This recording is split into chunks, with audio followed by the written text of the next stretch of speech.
अब यहाँ गुण स्थानों के विषय में बतलाते हैं। ये गौमटसार जीव कांड की गाथाएं हैं। आइए देखते। मिच्छो शासन मिस्सो, शब्द देखना, मिच्छो शासन मिस्सो, अविरद समो देश विरदोय, विरदापमत्त इदरा, अपोब अणियठिसो मोय, ओवसंत खीन मोहो, सजोगी केवली जिनो अजोगीय,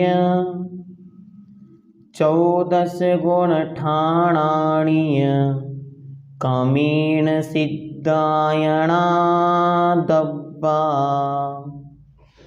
आइए अब एक एक शब्द का अर्थ देखते हैं। पहला शब्द है मिच्छा अर्थात मिथ्यात्व।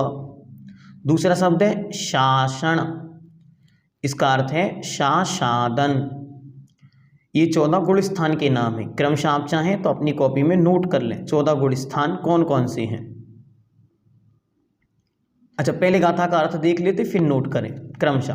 पहला मिच्छो अर्थात मिथ्यात्व, दूसरा शासन मतलब शासादन, तीसरा मिस्सो, मिस्सो मतलब मिश्र, इसे कहते हैं सम्यक मिथ्यात्व। फिर कहते हैं अविरत समो अर्थात अविरत सम्यक्त्व। फिर देश विरदोय अर्थात देश विरत, इसे संयमा संयम भी कहते हैं, देश विरत। फिर कहते हैं विरदा अर्थात विरक्त, कैसा विरक्त, पमत्त, तो इसे कहते हैं 6वें नंबर पे प्रमत्त विरत। फिर इद्रु, इद्रु मतलब अपोजिट, उल्टा, विपरीत, किसका विपरीत, प्रमत्त का, तो प्रमत्त का विपरीत क्या हुआ, अप्रमत्त, तो अप्रमत्त कौन है, विरतु, तो अप्रमत्त विरत, 7वां गुण स्थान हुआ अप्रमत्त विरत। फिर कहते हैं अपुब अर्थात अपूर्व करण नामक गुण स्थान या अपूर्व करण गुण स्थान। फिर अणियट्ठी, अणियट्ठी, अणियट्ठी मतलब अनिर्वित्ति। फिर सुहुमो अर्थात सूक्ष्म, गुणस्थान का नाम है सूक्ष्म सांपराय। फिर इसके बाद चले उपसंत अर्थात उपसंत, और पीछे ये खीन मोहो, ये 2 शब्द हैं तो यहाँ से मोह इसमें भी लग जाएगा तो बनेगा उपसंत मोह, गुणस्थान का नाम बनेगा उपशांत मोह। फिर खीन मोहो अर्थात खीन मोह मतलब छीन मोह। फिर सजोगी केवलियों, केवली जिणो, सयोगी केवली, सयोग केवली, सयोग केवली। और अंतिम अजोग केवली जिणो अर्थात अयोग केवली। 14 गुण ठाणाही, ठाणाणीय अर्थात 14 प्रकार के गुण स्थान इस प्रकार से क्रमेण क्रमशः जाननी चाहिए। और क्रमेण अर्थात इन 14 गुण स्थानों के बाद या 14वें अजोग केवली गुण स्थान के बाद क्रमेण क्रमशः सिद्धायाणा दब्बा, सिद्ध भगवान को जानना चाहिए। इसे ही कहते हैं सिद्धांत। सिद्धांत किसे कहते हैं, सिद्धा अस्ति अन्ते यस्मिन् सा, जिसके अंत में सिद्ध भगवान विराजते हैं उसे कहते हैं सिद्धांत। अब इस गाथा में 14 गुण स्थान कहे, उनके नाम एक बार फिर से चाहें तो कॉपी पर नोट कर लें। मिथ्यात्व, सासादन, मिश्र, अविरत सम्यक्त्व, देशविरत, प्रमत्तविरत, अप्रमत्तविरत, अपूर्वकरण, अनिर्वित्तीकरण, सूक्ष्म सांपराय, उपशांतमो, छीनमो, सयोग केवली, अयोग केवली, इस तरह क्रम से 14 गुण स्थान जानने चाहिए। अब इन गुण स्थानों में से प्रत्येक का संक्षेप से लक्षण कहेंगे। अब संक्षेप में इनके लक्षणों को आगे टीकाकार बतलाएंगे। इसके पूर्व हम इस गाथा की कुछ महिमा विशेषताएं देखते। देखें, यहाँ गुलिस्तान है, शब्द देखें, मिच्छो शासन मिस्सो अविरद। तो यहाँ जो अविरद शब्द है उसका अर्थ ये है कि आगे की जितनी ये हैं मिस, पहला, दूसरा, तीसरा और चौथा, ये चारों गुलिस्तान अविरत हैं, इनमें कोई भी विरतपना नहीं होता। ठीक हुआ। फिर यहाँ हम दूसरी लाइन पर आएंगे तो पहला शब्द है विरत। तो ये विरत शब्द कह रहा है इसके बाद के सारे गुलिस्तान विरत हैं, व्रती के हैं। व्रती में भी यहाँ विरत का अर्थ है मुनि, तो ये आगे के सारे गुलिस्तान मुनियों के हैं। ठीक हुआ। फिर यहाँ पे एक शब्द आया प्रमत्त। तो यहाँ तक अर्थात छठवीं गुलिस्तान तक सभी जीव प्रमाद युक्त होते हैं। तो पहला, दूसरा, तीसरा, चौथा, पांचवा, छठवा, ये छहों गुलिस्तान प्रमाद युक्त हैं या प्रमाद सहित जीव के होते हैं। फिर इसके बाद आया ये शब्द इधरो। इधरो मतलब यहाँ पे अपन कर सकते हैं अप्रमत्त। तो अब यहाँ से जो गुलिस्तान शुरू होंगे वे सब अप्रमत्त होंगे, मतलब 7वां, 8वां, 9वां, 10वां ये गुलिस्तान अप्रमत्त अर्थात प्रमाद से रहित अवस्था वालों के होंगे। बहुत महिमा है इस गाथा की। पूज्यवर आचार्य भगवंत नेमिचंद देव ने गुलिस्तान के व्याख्यान की ये जो गाथा लिखी ये अद्भुत है, अद्भुत। टीकाकारों ने इसका इतना वर्णन किया कि बहुत ज्यादा। आगे अब यहां पर हम आएंगे नीचे यहां पे, तो ये कहते हैं उपसंत खीन मोहो। अब इस मोह शब्द का अर्थ यह है कि इसके पहले तक के सारे गुलिस्तानों में मोह मौजूद था, लेकिन 10वीं गुलिस्तान के अंत में मोह समाप्त हो गया। तो अब यहाँ उपसंत मोह मतलब शांत हो गया है मोह, और खीन मोह मतलब नष्ट हो गया है मोह। इसी अर्थ ये बना पहले नंबर गुलिस्तान से 10वीं नंबर गुलिस्तान तक 10 गुलिस्तानों में मोहिनी कर्म मौजूद है। 11वीं में उपशांत शांति से मोह बैठा है मोहिनी कर्म, और छीन मोह में छीन हो गया है मोह। इस अपेक्षा से पहले 12 गुलिस्तान मोहिनी कर्म की अपेक्षा से बनते हैं। ये सब पॉइंट आप चाहे नोट कर लें, बहुत विशेष है, बहुत सुंदर विषय है ये, कर्णानी युग का प्राण है ये विषय। आगे क्या कहते हैं? आगे कहते हैं ये गुलिस्तान अच्छी तरह जानने योग्य हैं, इसलिए इन गुलिस्तानों की बड़ी महिमा है। पहले के 12 गुलिस्तान मोहिनी कर्म की अपेक्षा से हैं। उनमें भी लिखें, उनमें भी शुरू के 4 गुलिस्तान, पहला, दूसरा, तीसरा और चौथा, ये 4 गुलिस्तान दर्शन मोहिनी कर्म की अपेक्षा हैं, और 5वें गुलिस्तान से 12वें गुलिस्तान तक ये चारित्र मोहिनी की अपेक्षा हैं। अब आप कहेंगे हम मोहिनी कर्म कैसे जानें? तो मोहिनी कर्म को जानने के लिए आपको तत्वार्थ सूत्र अध्याय 8 को अच्छी तरह देखना है। वहाँ एक सूत्र में मोहिनी कर्म का पूरा खुलासा किया, जिसकी लिंक आपको डिस्क्रिप्शन में दे दी जाएगी। अब आगे देखो, तीसरी लाइन पंक्ति, उपसंत खीन मोहो सजोगी।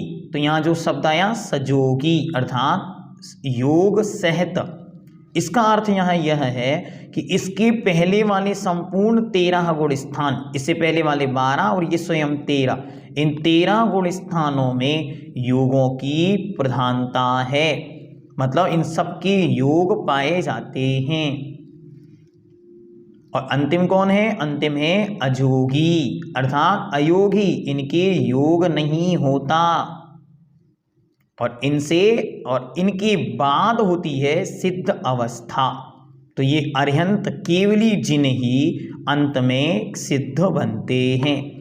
ऐसा इस गाथा से हमको अच्छी तरह जानना चाहिए। पूर्वाचार्यों के द्वारा लिपिबद्ध एक एक शब्द सूत्र के रूप में होता है। जो सूत्र जितने हम विस्तार को प्रदान करेंगे वो उतने ही विस्तृत होते चले जाते हैं, उतना उतना रहस्य उन गाथाओं उन विषयों में से निकलता चला जाता है। इसलिए पूर्वाचार्यों के वचनों को बड़ी ध्यान से, बड़ी सजगता से और जिन्होंने पूर्व में अध्ययन किया है उनसे अध्ययन करने पर ये विषय और अच्छी तरह सरल सहज समझ में आते हैं। आइए अब क्रमशः हम इन गुण स्थानों के विषय में थोड़ा सा यहाँ पर देखते हैं। पहले तो गुण स्थान किसे कहते हैं, तो इसको भी नोट कर लीजिए कॉपी में। गुण स्थान किसे कहते हैं?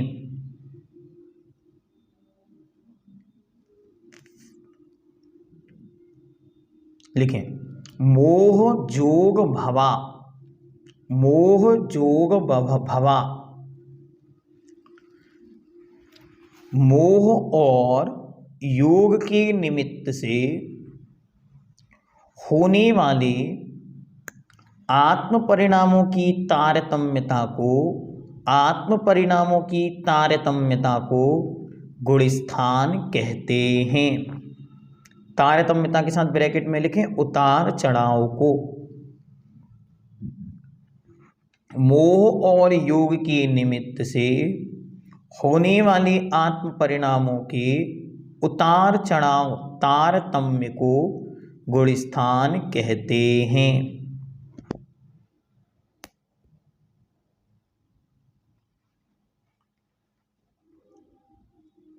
ये गुण स्थान कितने? ये गुण स्थान 14।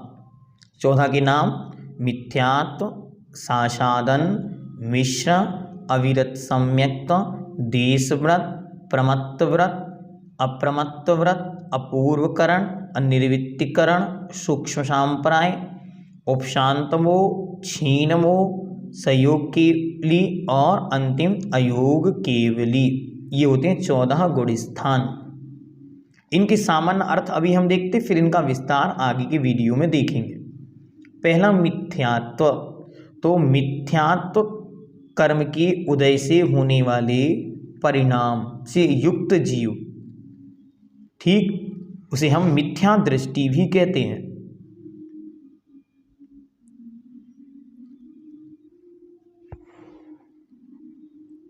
फिर दूसरे नंबर पे कहते हैं साशादन। इसको आप चाहें तो कॉपी पे लिखें, शा प्लस अशादन। सा मतलब सहत है, अशादन मतलब होता है विराधना या अशादना।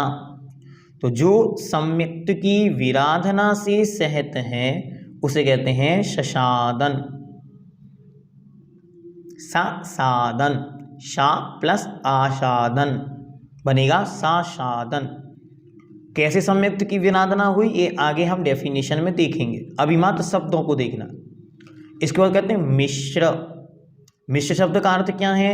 मिश्र शब्द का अर्थ है जहाँ सम्यक्त और मिथ्यात्व दोनों एक साथ मिली जुले हैं, दही और गुड़ के समान, न खट्टे न मीठे, ऐसी न सम्यक्त न मिथ्यात्व, अपितु दोनों से मिश्र मिले जुले परिणाम।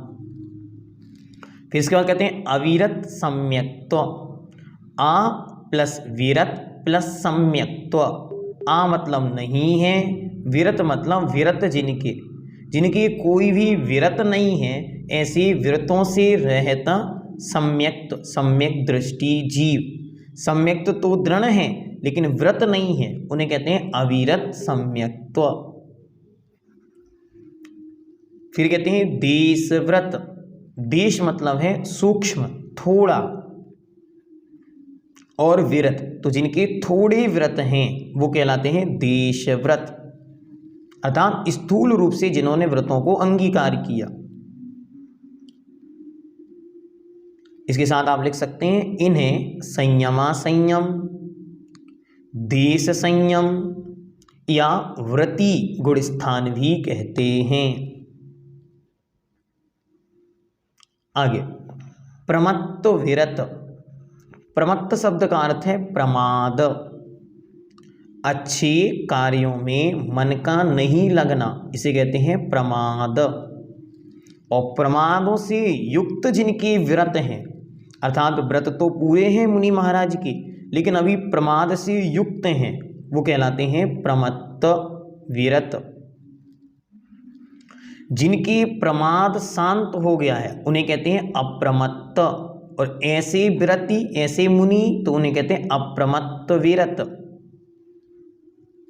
ये छठवां और सातवां गुणस्थान झूले की तरह होता है, घड़ी के पेंडुलम की तरह होता है। अर्थात मुनि महाराज छठवीं में, फिर सातवीं में, फिर सातवीं, फिर छठवीं, फिर सातवीं, फिर छठवीं, यूं क्रमशः चलता रहता। इसके बाद है अपूर्व करण। इस शब्द को लिखें अपनी कॉपी में, अ प्लस पूर्व प्लस करण। आ मतलब नहीं, पूर्व मतलब पहले, करण मतलब परिणाम। ऐसे परिणाम जो पहले कभी नहीं हुए उन्हें कहते हैं अपूर्व करण। कितने सुंदर शब्द हैं, अ प्लस पूर्व प्लस करण।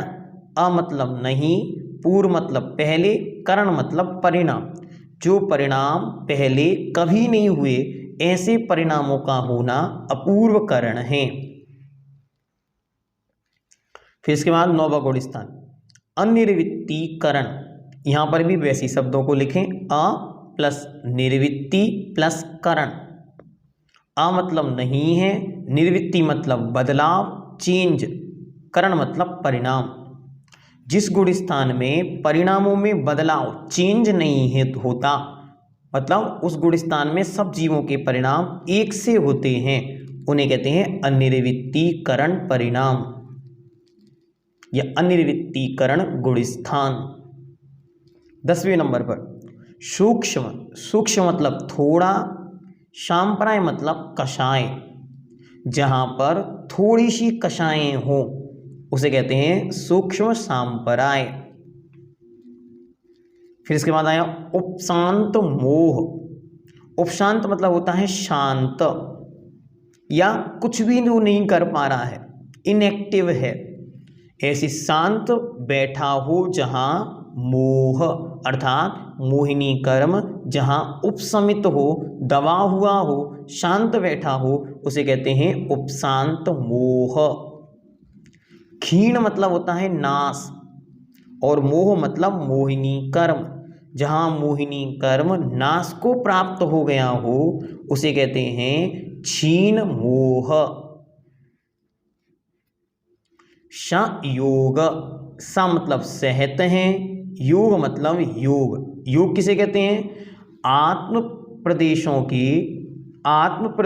की परिस्पंदन का नाम योग है। मन, वचन और काय, इन तीन के निमित्त से होने से मन योग, वचन योग और काय योग कहलाते हैं। योग तीन, मन, वचन, काय। तो मन, वचन और काय के निमित्त से होने वाले आत्म परिणामों के परिस्पंदन का नाम योग है। तो जिनके अभी ऐसा संयोगपना योग है, मतलब योग से जो अभी युक्त हैं, वे तो संयोगी हुए। और केवली अर्थात जिनके केवल छायक सम्यक्त आदि या केवल ज्ञान आदि गुण या छायक लब्धियां प्रकट हो गई हैं।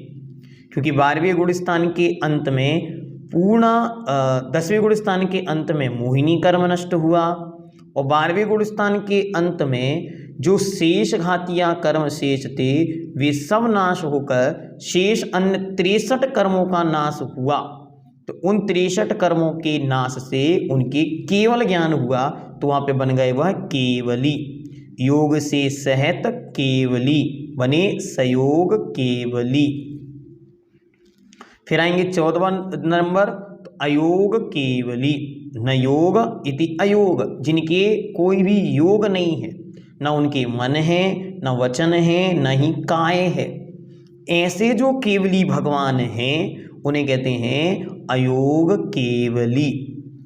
ये दोनों अवस्थाएं 13वां 14वां, ये दोनों गुणस्थान अरिहंत अवस्था के गुणस्थान हैं, और वे ही अरिहंत फिर आगे चलकर सिद्ध पर्याय को प्राप्त करेंगे, वे ही सिद्ध बन जाएंगे। इस प्रकार यह गुणस्थान का सामान्य परिचय आपके सामने रखा। इनका विस्तार चर्चा, इन पर विस्तार से वर्णन हम नेक्स्ट वीडियो में देखेंगे। इसके लिए आपको क्या करना है, इसकी डिस्क्रिप्शन में आपको मोहिनी कर्म का वर्णन मिलेगा, तो तो एक बार सामान्य से मोहिनी कर्म के विषय में अच्छी तरह जान लें। मोहिनी कर्म के 2 भेद हैं और उन 2 भेदों के भी पहले के 3, दूसरे के 25, ऐसे करके 28 भेद हैं। उनसे ही सारे गुणस्थान बनते, तो उनको जानना अनिवार्य है। जब जब भी गुणस्थान का अध्ययन हमको करना है तो मोहिनी कर्म को जानना अनिवार्य है। ओम सिद्धम।